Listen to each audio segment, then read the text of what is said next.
जो कंधे के ऊपर हमारा नाम लिखते हैं, किसी यूनिट का नाम नहीं होगा, उस पर होगा अग्निवीर, अग्निपथ, उसकी कोई वैल्यू नहीं है, वो एक प्राइवेट है। तो प्राइवेट में इसमें सरकारी का इसका तो बहुत अंतर हो गया। पल्ला खंड कैला खंड एक्स सर्विसमैन किसी को नहीं रहते, सब रोड पर बैठे बेचारे। सूबेदार है वो डीसी रेट पर नौकरी कर रहे हैं। ये को 10 साल में तो सिपाही बनता है जी, हमने पता नौकरी करी है। इनको क्या बैठे है, इसी में बैठे कुछ भी कह देते हैं। 6 महीने में बेसिक ट्रेनिंग होती है, बेसिक में उसका फिजिकल भी तैयार नहीं होता अच्छी तरह से। हम जवान जो जाते हैं फिजिकल की अपनी तैयारी करके, वो सिर्फ उसी के ऊपर रहते हैं और अपनी पूरी तैयारी नहीं कर पाता है।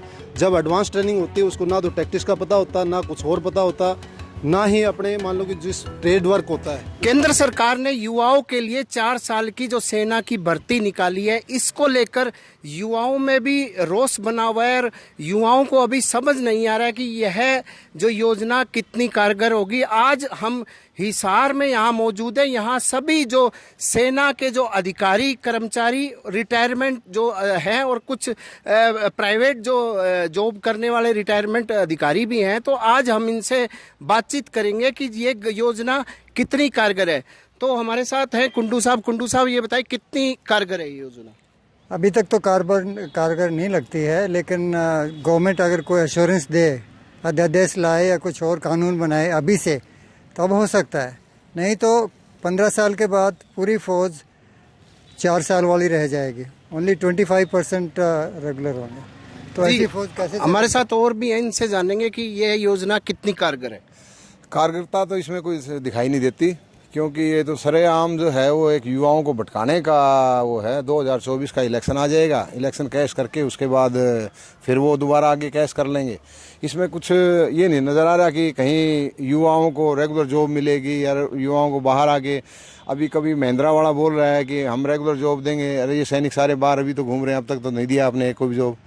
ये सरेआम भ्रमित कर रहे हैं युवाओं को, बाकी कुछ नहीं है। आप बताइए जी, ये देखो ये जल्दी में लाई हुई स्कीम है। इसके पहले पूरी तैयारी करनी चाहिए, जो कंसर्न आदमी है उनसे पूरा डिस्कस करके तब पूरी प्लानिंग के साथ लेके आना चाहिए था, ताकि इसके प्रोस एंड कॉन्स देखने चाहिए थे, इसमें क्या नुकसान क्या फायदे होंगे। इसमें काफ़ी भ्रमित हो रहे हैं, कुछ इसमें कोई फायदा नहीं हुआ। तो हमारे साथ और भी सेना के जो सेवानिवृत्त अधिकारी हैं, इनसे बातचीत करेंगे कि ये बताएं जी किस तरीके से लागू करना चाहिए था। सबसे पहले सर ये इस केस के लिए वर्क स्टडी होनी चाहिए थी। जैसे कोई काम शुरू करते हैं तो उसकी वर्क स्टडी होती है, उसके ऊपर फिर कॉन्फ्रेंस होती है और बैठ करके सबके व्यू लिए जाते हैं। यूँ नहीं कि भी एक ही दम ये अनाउंस कर दे, और जो नाम रखा है वो बहुत गलत रखा है। अग्निपथ, अग्नि का मतलब देश में आग लगाना है, बुझाना नहीं है ना। कोई शूरवीर नाम रखते, कोई और करते, इसलिए देश को बर्बादी की ले जाने का ये कार्रवाई है। आप बताएं जी थोड़ा। अगर मोदी साहब बोलते हैं कि ये यंग हो जाएगी और यंग को इसमें देश की ज़रूरत है, तो मैं कह रहा हूँ ये जो जितने भी डिपार्टमेंट है इनको सबको पहले 4 साल फौज में ट्रेनिंग इनको दी जाए, बाद में जो जिस डिपार्टमेंट में जा रहे हैं उनको उधर भेज दिया जाए। तो पूरे देश में एक तो सारे इनको सबको ट्रेनिंग मिल जाएगी और यंग भी हो जाएंगे। ठीक है जी, हमारे साथ और भी अधिकारी हैं, इनसे बातचीत करेंगे। सर ये बताएं कि योजना ये किस तरह की है, कितने फायदेमंद है, कितनी नुकसानदायक है? सर मेरा एक तो ये कहना है कि जैसे ये ट्रेन करेंगे सोल्जर को, तो ये 6 महीने की सिर्फ बेसिक ट्रेनिंग देंगे, और हमारे देश में इतने ग्रुप हैं जो टेक्निकल ग्रुप हैं, वो उनको ट्रेनिंग देते देते 4 साल से ज़्यादा लगते हैं। तो ये इस तरह से योजना पूरी नहीं हो पाएगी। तो इनसे हम बातचीत करते हैं थोड़ा। आप बताइए जी, जो योजना कितनी इसके लिए कारगर है, क्या है, बताइए थोड़ा। देखिए 3-4 पहलू है। सबसे पहले देश की सुरक्षा जो सबके लिए मायने रखती है। मुझे लगता है कि इस अग्निपथ योजना से इसके ऊपर एक विपरीत असर पड़ने वाला है। दूसरा है जो फौज की ओवरऑल एफिकेसी है वो भी इम्पैक्ट होने वाली है। तीसरी बात, जो इंडिविजुअल का पर्सनल करियर है वो तो आपने ख़त्म ही कर दिया, क्योंकि उसको ना उसके बाद पेंशन है, ना उसके सेकंड करियर की कोई श्योरिटी है। क्योंकि आप बोल रहे हो हम सीआरपीएफ में देंगे, हम इधर रिजर्वेशन करेंगे, उधर रिजर्वेशन करेंगे, वो ऑलरेडी एग्जिस्टिंग है।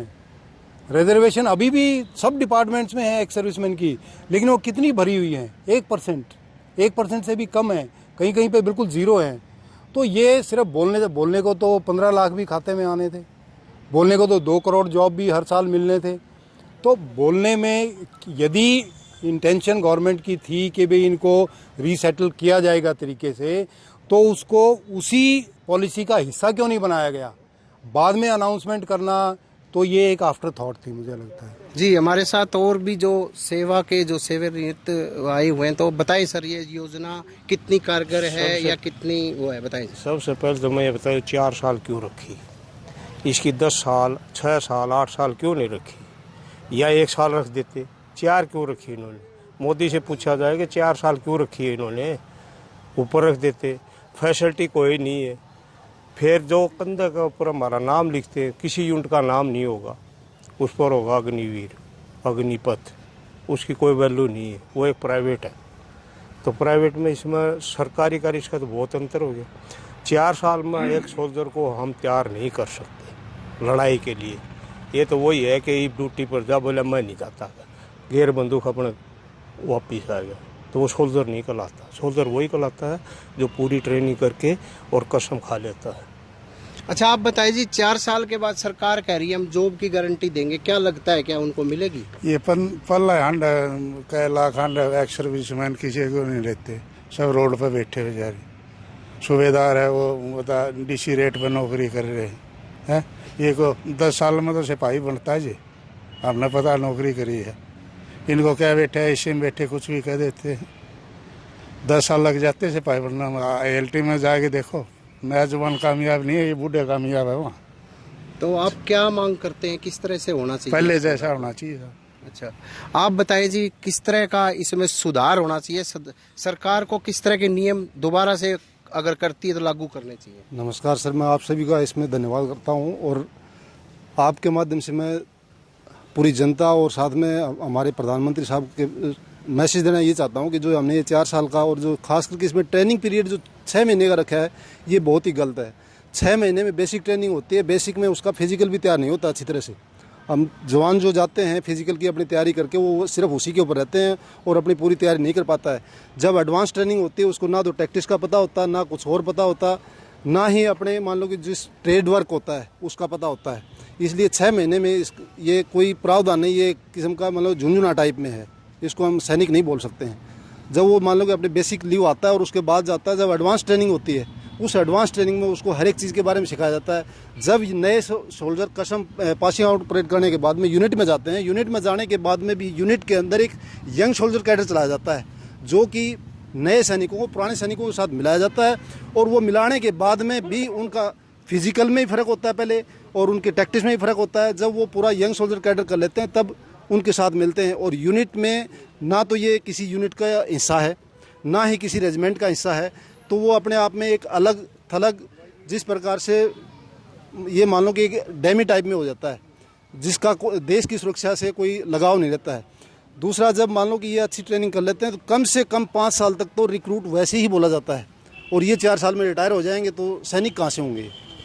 ये मेरा एक मैसेज है आपके माध्यम से। जी, यहाँ जो तमाम तरह के जो अधिकारियों और कर्मचारियों ने यही बताया कि यह 4 साल की योजना कारगर नहीं है, इसमें अभी भी सुधार करने की जरूरत है। क्योंकि उन्होंने यह भी बताया कि एक जो सैनिक बनाने के लिए पूरे 5 साल लग जाते हैं और ये सरकार 4 साल में रिटायर कर देती है। तो ऐसे में उनकी जॉब की गारंटी भी होनी चाहिए, क्योंकि अभी इस तरह का कोई प्रावधान नहीं किया गया है। तो ऐसे में सभी लोगों की राय है कि इसमें कुछ ना कुछ सुधार किया जाना चाहिए और रेगुलर भर्ती की जानी चाहिए। प्रवीण कुमार, हरियाणा तक, हिसार।